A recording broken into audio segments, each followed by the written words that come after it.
इस खबर के प्रायोजक हैं ज्ञानदेव पब्लिक स्कूल, बासी जप्ती माफी, देवपुर, आजमगढ़। सीबीएसई पैटर्न, पूर्णतः अंग्रेजी माध्यम, कक्षा नर्सरी से 12वीं तक विज्ञान और गणित सुविधाएं उपलब्ध हैं। स्वच्छ व शांत वातावरण, स्मार्ट क्लासेज, कंप्यूटर शिक्षा, वाहन की सुविधा उपलब्ध है। इसके साथ ही प्रशिक्षित शिक्षकों द्वारा शिक्षण कार्य संपादित होता है। अधिक जानकारी के लिए स्क्रीन पर दिख रहे नंबरों पर संपर्क करें।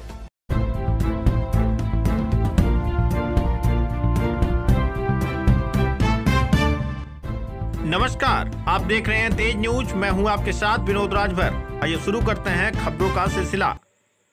अखिलेश यादव के भाई धर्मेंद्र यादव का बड़ा बयान। सुनियोजित तरीके से हुई थी सनी की हत्या। आजमगढ़ जिले के तरवा थाने में दलित युवक सनी की संदिग्ध मौत ने स्थानीय समुदाय में आक्रोश पैदा कर दिया है। इस मामले में समाजवादी पार्टी के लोकसभा सांसद धर्मेंद्र यादव ने कड़ा रुख अपनाते हुए इसे सुनियोजित हत्या करार दिया है। उन्होंने आरोप लगाया कि सनी को नजदीकी सामुदायिक स्वास्थ्य केंद्र या मेडिकल कॉलेज ले जाने के बजाय सीधे मोर्चरी हाउस पहुंचा दिया गया, जो पुलिस की मंशा पर सवाल उठाता है। धर्मेंद्र यादव ने कहा कि पुलिस ने जनता के गुस्से को शांत करने के लिए कुछ पुलिसकर्मियों पर दिखावटी एफआईआर दर्ज की, लेकिन अब तक कोई गिरफ्तारी नहीं की। उन्होंने इस मामले को संसद में जोर शोर से उठाने का वादा किया। साथ ही सपा के राष्ट्रीय अध्यक्ष अखिलेश यादव की ओर से सनी के परिवार को 1 लाख रुपए की आर्थिक सहायता का चेक प्रदान किया। सांसद ने भाजपा पर तीखा हमला बोलते हुए कहा कि भाजपा केवल दिखावटी इवेंट करती है, लेकिन सच्चाई और ईमानदारी से काम नहीं करती। उन्होंने जनता से अपील किया कि भाजपा के पिछले 5 चुनावों 2014, 2017, 2019, 2022, 2024 के संकल्प पत्रों और उनके काम का आकलन करें। वक्फ बोर्ड संशोधन बिल को लेकर भी उन्होंने सरकार को घेरा। उन्होंने कहा कि वक्फ की जमीनें दान के उद्देश्य के लिए हैं और सरकार को इसमें दखल नहीं देना चाहिए।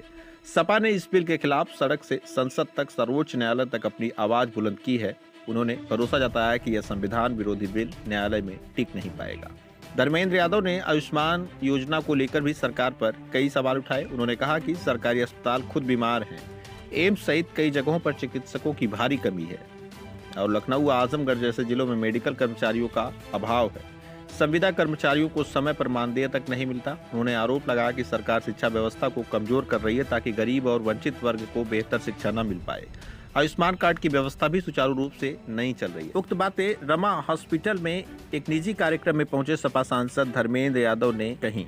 जानकारी के लिए बता दें कि 10 अप्रैल की शाम को रमा हॉस्पिटल नरौली में हार्ट बाईपास सर्जरी की मशीन का उद्घाटन करने सांसद आजमगढ़ धर्मेंद्र यादव पहुंचे थे। इस दौरान उन्होंने हार्ट बाईपास सर्जरी की मशीन का उद्घाटन किया। इसके बाद भारतीय जनता पार्टी पर और उनकी सरकार पर जमकर बरसते हुए सपा सांसद नजर आए। सुनिए क्या कहते हैं सपा सांसद धर्मेंद्र यादव। किस तरह से लाभकारी मैं इस मौके पर डॉक्टर अमित जी को बधाई देता हूँ, शुभकामनाएं देता हूँ। जो आज हार्ट के लिए जरूरी चीजें हैं, हालांकि कैथलैब का उद्घाटन भी आदरणीय राष्ट्रीय अध्यक्ष जी ने किया था और आज एक और नई यूनिट उन्होंने लगाई जो मैं सोचता हूँ और अत्याधुनिक है। उसके लिए मैं डॉक्टर साहब को, उनके पूरे हॉस्पिटल परिवार को बधाई और शुभकामनाएं देता हूँ। सर, मरीजों को क्या आयुष्मान कार्ड से भी सुविधाएं मिल सकेंगी?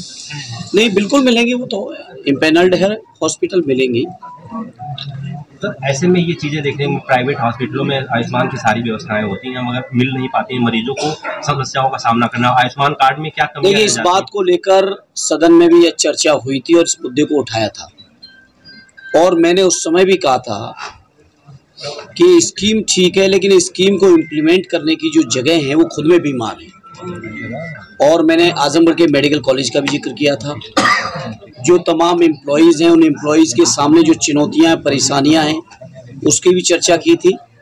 तो हम समाजवादी लोग जहां भी जैसे भी संभव हो सकता है जनता के हितों में अपनी आवाज़ को उठाते हैं और उठा रहे हैं और उठाएंगे। 15 दिन पहले और 15 दिन बाद की आयुष्मान में बात की जाती है सर, मगर किसी भी हॉस्पिटल में आजमगढ़ में ये सुविधाएं नहीं मिल पाती हैं। निश्चित तौर पे ये स्कीम के क्रियान्वयन की खामी है और इसको पिछले सत्र में भी उठाया था और आने वाले समय में भी फिर से मैं इस मामले को सदन में उठाऊंगा। सर, प्राइवेट स्कूलों में जिस तरीके से बढ़ रहा है, मतलब बुक प्राइवेट को लेकर काफी कक्षा 2 के बच्चों को 5,000 की बुक है सर, इस पे सर कोई ये सरकार को पॉलिसी लानी चाहिए और ये मामला सदन में भी उठाए। देखिए, गवर्नमेंट की लगातार विद्यालयों को कमजोर करती जा रही है सरकार। और सरकार नहीं चाहती है कि गरीब परिवारों के बच्चे पढ़ें, वो जागरूक हों, वो अपने पैरों पर खड़े हों। सरकार की लगातार मंशा रही है सरकारी मेडिकल कॉलेज हों, सरकारी यूनिवर्सिटीज़ हों, सरकारी स्कूल हों, कॉलेज हों, उनको कमज़ोर करती रही। मामूली बात नहीं, उत्तर प्रदेश में लाखों शिक्षकों के पद आज भी खाली है। कहीं ना कहीं सरकार की मंशा ये लगती है कि वो नहीं चाहते हैं सरकारी नौकरी, सरकारी पढ़ाई कर पाए बच्चे, और जिसकी वजह से लोग मजबूर होकर प्राइवेट में जा रहे हैं। और प्राइवेट में जब जा रहे हैं तो उनसे मुंह मांगी फीस से लेके तमाम तरीके का जो शोषण हो सकता है वो हो रहा है। हैवी अमाउंट लिया जाता है प्राइवेट कॉन्वेंट स्कूलों में। बिल्कुल, क्या कर सकते हो, सरकार की मंशा ऐसी बनी हुई है। सर, लैंड जिहाद, फिर वोट जिहाद और फिर लव जिहाद के बाद नया आया है शरबत जिहाद। बाबा रामदेव ने कहा है कि ये शरबत जिहाद जो है इसको अलग करना होगा हिंदुओं से, क्या कहना है इसका? देखिए, मैं ये जानता हूँ कोई भी कुछ भी कहे, ये देश संविधान से चलेगा और संविधान में बाबा साहब से लेके हमारे सभी संविधान सभा के उस समय के लोगों ने इस देश को धर्मनिरपेक्ष देश बनाया है। कुछ लोगों को फैशन बन गई है कि देश में कैसे नफरत फैलाई जाए, अलग अलग तरीके की बातें कर रहे हैं। कोई हिंदू गांव बनाने की बात कर रहे हैं, कोई कुछ कर रहे हैं। इन बातों के लिए समाजवादी लोग लगातार इनके खिलाफ लड़ रहे हैं, लड़ेंगे, और जो बाबा साहब के सपनों का देश उसको बनाने के लिए हम लोग हर संभव संघर्ष भी करेंगे और बड़ी से बड़ी कुर्बानी देंगे। सर, आजमगढ़ के आप सांसद हैं सर, लगातार सर अखिलेश यादव जी का तस्वीर और जो आगरा के आपके राज्यसभा सांसद हैं उनकी तस्वीर के अपने पैरों के नीचे कुचल करके 12 तारीख को एक सम्मेलन करने जा रहे हैं और एक झंडा एक डंडा लेकर आने का आह्वान कर रहे हैं, क्या कहना चाहते हैं? ये सरकार द्वारा प्रायोजित है और ये जो करने वाले लोग हैं मुट्ठी भर, अगर इनको इस बात की गलत फहमी है कि इस तरह से आदरणीय अखिलेश यादव जी का अपमान करके वो सोच रहे हैं कि कोई बड़ी सफलता पा रहे हैं, तो उनको इस बात का एहसास होना चाहिए ये अपमान केवल माननीय अखिलेश यादव जी का नहीं है, या ये अपमान केवल रामजीलाल सुमन जी का नहीं है, ये अपमान पूरे पीडीए परिवार का कर रहे हैं। पीडीए परिवार के लोगों को लगातार जलील करने का प्रयास कर रहे हैं और कहीं ना कहीं पीडीए परिवार के लोग लोकतांत्रिक तरीके से, जो हमारे लोकतंत्र में मान्यताएं, उन तरीके से, उस रास्ते से चलकर इन चीजों का हम लोग जवाब देंगे। तरवा में सर गए थे आप, क्या आज वहाँ का क्या अपडेट? जी, तरवा में गया था मैं, उस चूँकि जब समय घटना के बाद लगातार सत्र था, आज मैं उस परिवार से, सनी के परिवार से जाके मिला, उनके पिता से मिला। उस समय जब मैं मिला था, मैं गया था मोर्चरी में, तो पिताजी उस समय मुंबई थे और उनकी साफ मान्यता ये है कि ये सुनियोजित हत्या है, ये सुसाइड नहीं हो सकती है। और जिस तरीके के सर्कमटेंसेस थे, तरवा थाने से मात्र 500 मीटर दूर पर तरवा हॉस्पिटल है, सामुदायिक स्वास्थ्य केंद्र, उसमें नहीं ले गए। आजमगढ़ और तरवा के बीच में इतना बड़ा मेडिकल कॉलेज है, उसमें नहीं ले गई पुलिस, और सीधे लाके डेड बॉडी को मोर्चरी पे, यहाँ पे लाके जिला अस्पताल और उसके बाद मोर्चरी पे लाके रख दिया। उनके परिवार का साफ मानना है कि सनी की हत्या की गई है, पुलिस द्वारा सुनियोजित हत्या है और आदरणीय राष्ट्रीय अध्यक्ष जी द्वारा सनी के पिता को हम समाजवादी पार्टी की ओर से माननीय राष्ट्रीय अध्यक्ष जी द्वारा भेजे हुए एक चेक जो 1 लाख रुपए का, उनको पार्टी की तरफ से आर्थिक सहयोग भी कर दिया। मांग मैंने मोर्चरी में जब प्रेस की थी, अगले दिन हमारे सभी माननीय विधायकगण उनके गांव में गए थे, माननीय राष्ट्रीय अध्यक्ष जी से भी बात हुई थी और उसके बाद संसद में भी इस बात को हमने उठाया था कि उस सनी के परिवार को कम से कम 1 करोड़ रुपए का मुआवजा और उनके परिवार को एक व्यक्ति को सरकारी नौकरी मिलनी चाहिए। एक बहन है, वो विकलांग है, एक बहन है, पिता कह रहे थे अब मेरी उम्र ऐसी हो रही कि हम कुछ करने की, मेहनत करने की, शारीरिक मेहनत के लायक नहीं रहे। अब सोचो उस परिवार की हालत क्या है। अच्छा सर, पुलिस वाले के ऊपर FIR तो दर्ज हुआ, लेकिन पुलिस वाले अभी जेल में नहीं गए, इसको लेके आप किस तरह से? ये केवल एक दिखावटी FIR है। उस समय जो लोगों के दिलों में आक्रोश था, उसको शांत करने के लिए दिखावटी FIR की गई है, अन्यथा ऐसे संभव था कि पुलिस गिरफ्तार नहीं कर सकती। सर, उप मुख्यमंत्री केशव प्रसाद मौर्य एक मामले में आए थे और पीड़ित परिवार को 25 लाख देने का बात कहे, उस परिवार को न्याय भी नहीं मिला, ना कि 25 लाख रुपए। ऐसे में अनुसूचित जाति के राष्ट्रीय अध्यक्ष आए यहाँ पे और उस परिवार से मिले, क्या लगता है उस परिवार को न्याय सरकार दे पाएगी? आप लोग कहाँ तक उस परिवार के साथ? सरकार की नीयत न्याय देने की नहीं है। अगर न्याय देने की होती तो अन्याय ही ना होता, तो सनी की जान नहीं जाती। 15 तारीख को राष्ट्रीय अध्यक्ष अखिलेश यादव आ रहे हैं, क्या कार्यक्रम है और कितने घंटे तक जिले में रहेंगे? राष्ट्रीय अध्यक्ष जी मगरामा में पहुंच रहे हैं सबसे पहले, और मैं समझता हूँ लगभग 5 से 6 घंटे वो आजमगढ़ में रहेंगे मौजूद। क्या सनी के परिवार से भी मिलेंगे? बिल्कुल, सनी के परिवार से तो लगातार संपर्क में हैं ही हम लोग, वो तो एक अलग बात है। राष्ट्रीय अध्यक्ष जी आ रहे हैं और मैं समझता हूँ और भी कई कार्यक्रम बनेंगे। आज ही कार्यक्रम उनका आया है, अभी रूपरेखा बनाएंगे उसकी। सांसद जी आप आजमगढ़ के सांसद हैं और यहाँ की पब्लिक अगर आपसे मिलना चाहती है तो मिल नहीं पाती। सर हम लोग का ये है कि एक कार्यालय आपका हो, कि बहुत जल्दी जैसे जब आते हैं सर 2 दिन सर जन सुनवाई जरूर किया करिए सर। बहुत जल्दी सर यहाँ पे आपको स्थायी कार्यालय भी मिलेगा। आपने नवरात्र में कहा था लेकिन अभी तक नहीं हो पाया उद्घाटन। नहीं, लगातार हम लोग फंसे हैं सत्र वगैरह में। सर आने से 2 दिन पहले तो मैसेज हो जाए। बिल्कुल बिल्कुल, जनता दरबार का इस बार लगातार 7 दिनों में सर जनता दरबार नहीं मिल पाता। अरे दरबार तो अलग कहने वाली बात होती है, दिन भर लोग मिलते हैं। सर वेदांता हॉस्पिटल में सर एक्सीडेंट होने से एक बच्चे का मतलब मौत हो गया सर, नॉर्मल एक्सीडेंट होने से।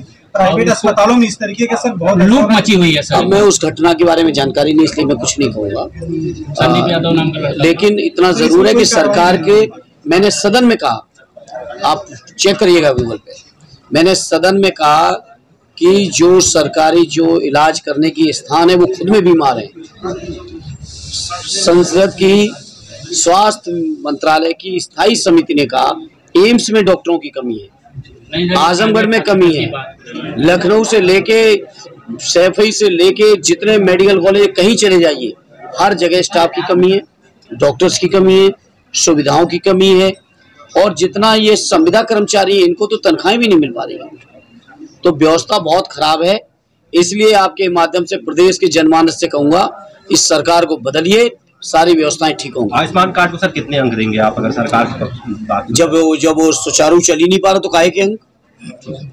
प्लान रखी हुई है तो उस पर क्या कहना चाहिए? देखिए, ये दिखावटी इवेंट बहुत करते हैं भाजपा के लोग। काम इवेंटों से नहीं चलेगा, काम सच्चाई से चलेगा। जनता सच्चाई समझ चुकी है, ईमानदारी समझ चुकी है। भाजपा के लोगों ने 14, 17, 19, 22, 24 इन 5 चुनावों के उनके मैनिफेस्टो या संकल्प पत्र पढ़ लीजिए, उसके बाद जो किया है उसका आकलन कर लीजिए, उसके बाद भाजपा की किसी कही हुई बात का भरोसा करिए, इससे पहले नहीं। वक्फ बोर्ड की जमीन जो 9000 एकड़ भूमि आ रही है, सॉरी क्या बोले?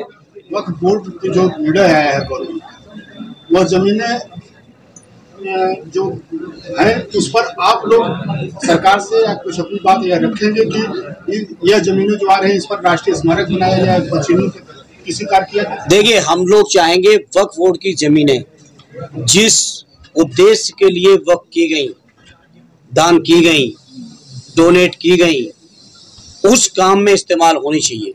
सरकार को इस दखलंदाजी नहीं करनी चाहिए थी, और इस बात को हम लोगों ने सड़क पर भी जम के कहा, संसद में भी बिल के इंट्रोडक्शन से लेके जेपीसी के बाद जब दोबारा पास होने आया उस समय तक लगातार हम लोगों ने, समाजवादियों ने अपनी बात को रखा, और सरकार ने, चूंकि संख्या का बल उन पे जरूर है, लेकिन जिनकी बैसाखियों पे हैं उन प्रांतों की जनता जिन्होंने वक्फ का विरोध किया, इस बिल का समर्थन किया है अमेंडमेंट का, उनको सबक सिखाएंगे, चाहे वो बिहार हो, चाहे वो आंध्र प्रदेश हो, चाहे वो उत्तर प्रदेश का भी एक आध छोटा सा इलाका हो। भविष्य में आप लोग सत्ता में आते हैं तो क्या इस कानून को पुराने अभी तो भविष्य की बात छोड़िए, अभी हम लोग माननीय सर्वोच्च न्यायालय में गए और हमें उम्मीद है जिस तरह का संविधान विरोधी ये बिल है, अमेंडमेंट है जो लाए हैं, निश्चित तौर पर माननीय न्यायालय में ये स्टैंड नहीं करेगा, न्यायालय निश्चित तौर पर खारिज करेगा इस बिल को, ये उम्मीद है समाजवादियों को। गृहमंत्री साहब ने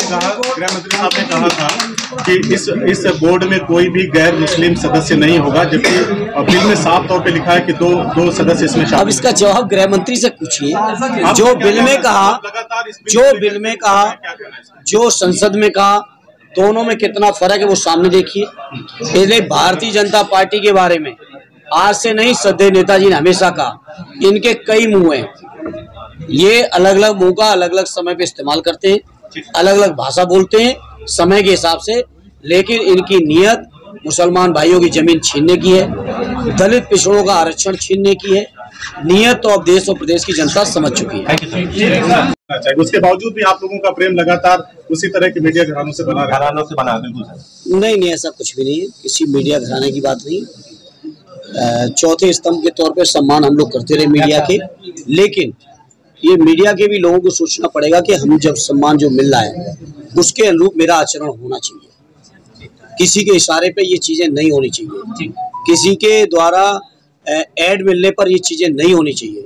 और जहां तक उन मुख्यमंत्री साहिबा का सवाल है, मैं इतना ही कहूंगा कि उनकी ये बदजुबानी ये साबित करती है कि भारतीय जनता पार्टी, आरएसएस क्या संस्कार देके अपने लोगों को बना रही है और बैठा रही है। ये उनके संस्कार बता रहे हैं जो उस तरह की बातें उन्होंने की।